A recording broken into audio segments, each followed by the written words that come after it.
বাঁচতে হবে এবং বাঁচার মতো করে বাঁচতে হবে। খুঁড়িয়ে খুঁড়িয়ে দগ্ধে দগ্ধে নয়।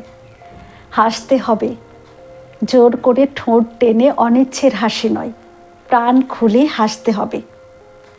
ভাসতে শিখতে হবে, তেলে জলে একসাথে থেকেও যেভাবে তেলবিন্দু নিজেকে পৃথক করে রাখে, পৃথিবীর যাবতীয় আঘাতের উপর নিজেকে এমনভাবেই ভাসিয়ে রাখতে হবে। ফিরে আসতে হবে যেখানে তোমার কোনো মূল্য নেই।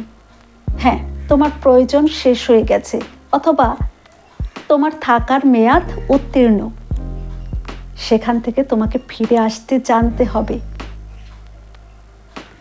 ভুলতে হবে যা কোনোদিন তোমার হবে না। তোমার যতটুকু প্রাপ্য ততটুকু মেনে নিয়ে বাকি সব কিছু ভুলতে হবে। তুলতে হবে মনের ভেতর আটকে থাকা কাঁটাদের, কষ্ট হলেও তুলে ফেলতে হবে। রাত দিন ছুঁয়ে ছুঁয়ে রক্তক্ষরণের চেয়ে একেবারে কাঁটা উপড়ে তুলে ফেলা ভালো।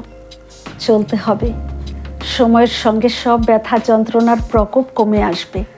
তোমাকে শুধু নিরন্তর বয়ে চলতে হবে, আগামীতে না বলতে শিখতে হবে। সব জায়গায় নিজেকে উজাড় করে না দিয়ে কিছু কিছু ক্ষেত্রে না বলতে শিখতে হবে।